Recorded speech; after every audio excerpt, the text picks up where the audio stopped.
I don't think I've played this game since 1998. We wanted everything about the interface. We wanted to have like no interface, so everything was literal. Nothing was like a metaphor. Because you know, in a normal interface, the cursor is a metaphor for like your attention point, what you're looking at, and the highlight of a cursor is kind of like a metaphor for this is interesting, and your inventory, your verbs when they come up are a metaphor for what you're thinking about doing to that object. And we want everything to be just literal. So like when you're walking around, instead of highlighting things in the room, he actually looks at the thing when that came up. And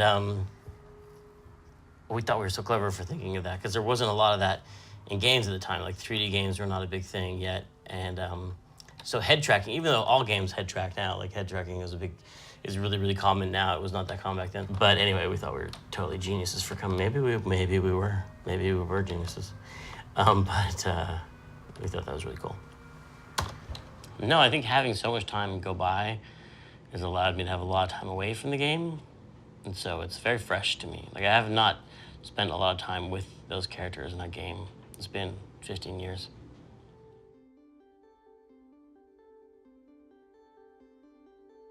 I was talking to a friend of mine who had spent her summer up in Alaska with all these bikers, and she was telling me these stories about being in this bar with Big Rick and Smilin' Phil and the things they would do, and it just sounded so, you know, out of the normal daily experience of most people.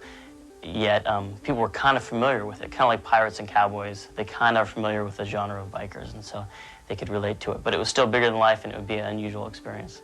When Full Throttle was over, it was a big hit, and the studio wanted to make a sequel to it. They're like, let's do a sequel. And I was like, now I really want to make this game about the Day of the Dead. There were stories about how when you died in Mexican folklore, you would be buried with a bag of gold on your chest, and then another bag of gold hidden in the coffin that you were buried in, so that when you went into the afterworld, the spirits wouldn't, steal the bag of gold. It'd be hidden in your coffin. As if this is the idea that you had to worry about thieves in the afterlife was so interesting to me, that you think those problems would be gone, you're dead, you wouldn't have to worry about that anymore. But crime in the afterlife just seemed so intriguing. And I was also really getting into film noir. At times watching every film noir movie I could get my hand on, and going to film festivals and reading Raymond Chandler novels. And it was lucky that Full Throttle was a big hit, because it was kind of a weird game to pitch. I wanted to do this game entirely comprised of dead people, and I wanted to do that for years. And after Full Throttle was done, I guess because that game was a hit, I had a little bit of clout that I could make this crazy, weird game. And I was able to get Grim Fandango launched.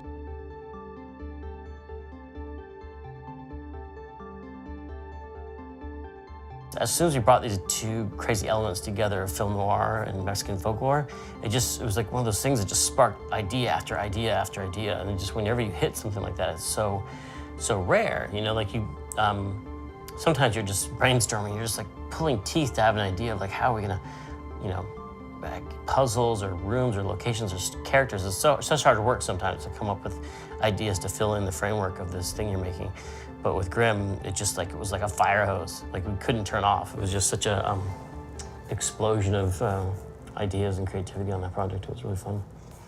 It was a lot of people we've been working with before. The lead artist, Pete Sakel, he had been an important person on Full Throttle, and he was setting a high bar for the standards of the project. And Peter Chan, who had been working with us for a long time, and he was just this amazing, both creatively and also just the amount of work he produced. He just made drawing after drawing. It was all creative ideas, and he really pushed everybody and inspired everybody to just really push ourselves to do stuff that no one had ever seen before. Grim is my favorite adventure game that I've ever worked on. And let me show you guys something. These are my family photo albums of when Tim and Pete Sakel came to visit and used to do work jams on the island with me. And those are all the storyboards for Grim Fandango. And here's me drawing. I don't remember, but Tim swears that I was drawing so fast I was shooting the little ball tips out. It was the first time I had ever worked in 3D, and so we were coming up with, putting together our first 3D art and animation team. And then bringing together like Peter McConnell and his amazing music Years before, he had once, we were working at Day of the Tentacle, I think, and we were talking about dream projects. I remember he said, you know, the one thing we've never really done is like a noir jazz score. I would just always really love to do that. That's one thing that sat in the back of my head, and I was like, haha, now we're finally getting a chance to do that. And I think, you know, whenever you're getting a chance to do someone's dream project, they always kind of throw themselves into it. What I did to sort of envelop the game musically was go to the classic film score model, Max Steiner, John Williams. This is the main title to Casablanca. It's a copy of the main title to Casablanca. It was a score that I studied to work on Grimm. You know, there in something like Grim Fandango, there are sort of recognizable worlds with sort of little plums of, you know, this is sort of Central American city with a noir, you know, an Art Deco vibe to it, and this is a dock like in the Maltese Falcon. This is the bell that I used for the harbor sounds in Grim Fandango. Grim Fandango was definitely, you know, one of my favorite projects back in the Lucas days. And he really just threw himself into that, and he did, I think, one of the greatest soundtracks ever.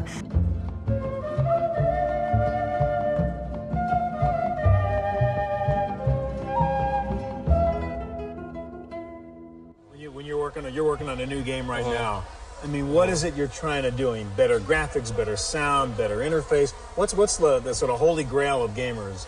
Every game, we try to do more and more just a real story, a complicated story with a real human involvement. Like the new game I'm working on now, I try to do a story with just many more characters and that spans a long period of time for the characters' lives. It was a really challenging project. It was very ambitious. It was like a year late. A year and a half. I remember it took 3 years. Had a big crunch mode. It was back when crunch mode was a lot more, like now we really try hard not to have crunch mode, but at the time we're like, let's do it. Let's just work around the clock all the time. And I was working there, I would start writing like at 9 o'clock at night and just write until 3 o'clock in the morning. I would listen to like loud, heavy metal music in my office just to stay awake. You know, you go home, you go to bed, just when you lay down to go to bed, you hear the garbage trucks coming in the morning. You're like, oh, people are just waking up and I'm just trying to go to sleep. This is terrible. A team, like, by the end of it, didn't get along very well. Probably shouldn't mention that. It was just so, we were just all working too hard. And, yeah, we're just working everyone too hard. But it was an exciting time because we felt like we were making something special. We really felt like we were making something really crazy looking because we just stopped, and every once in a while we would stop and take a look at the screen, and it'd be this skeleton with an orange face and like a Russian hat on, wearing a guard's uniform, standing in a sewer next to a Big Daddy Roth hot rod and a white alligator. And we'd be like, what is this thing we're making? This is insane. This is a crazy thing that no one has ever seen before.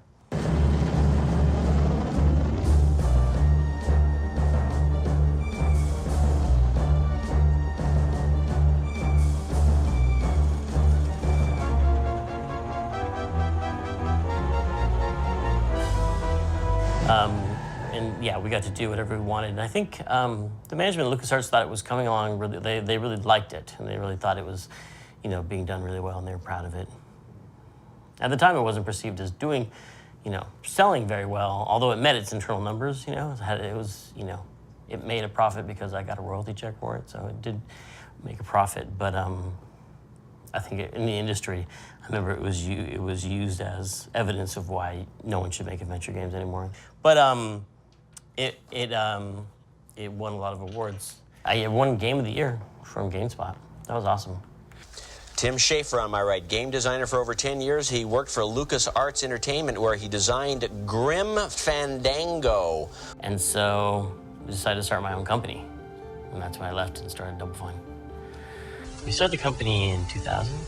Yeah, and started working on this game, kicking around ideas for Psychonauts. Oh, what's that doing there? I feel like I own Grim Fandango and Throttle in every possible way except for legally and technically. And it's like I went to Disney, I'm like, you guys, come on. You know, there's not gonna be many strategic plans around this. They're very valuable to us, so we can make them even more valuable to you if we do something together on these. And they were very receptive to that. So that's where we are. It looks like Grimm's going to happen, and we're going to re-release a remastered kind of version of it. So with Sony. So Tim and I met with Disney and Sony, and we're agreed on terms for Grim Fandango. So yeah. And it happened. I couldn't believe we're actually here talking about it. I'm excited that people might actually see the game after hearing about it for so long. It was in print for a while, and then out of print, and probably not reprinted, and then it disappeared. And in the days of disc-based games, that was it. And then you just couldn't get it again. It's not like a digital game now where it can just stay online forever. It just vanished. You just couldn't find it. And it was so hard with those old disc-based games to keep them running. So it quickly became unplayable. It wouldn't boot. People would have to, like fans, keep these things alive and support them for years. So it was really only the hard work of the fans that kept people able to play that game for years. But not just keeping them alive and playable, they're actually improving them. They made HD versions of the game. They made a point-and-click version of the interface, fix for some of the bugs in the game. They found some temporary programmer art that I was promised would never be found by my lead programmer. They did a lot of stuff to make the old game run better and play better. And so it's really the grace of the fans that keeps these things running. I would like to interface with the post-release community for Grim Fandango to utilize some of their enhancements. And this new version will hopefully take as much as we can of all that good stuff that's been done to Grim over the last 15 years and put it together. Because this, we fought hard to get the right to be the ones to re-release this. And now we have to live up to that.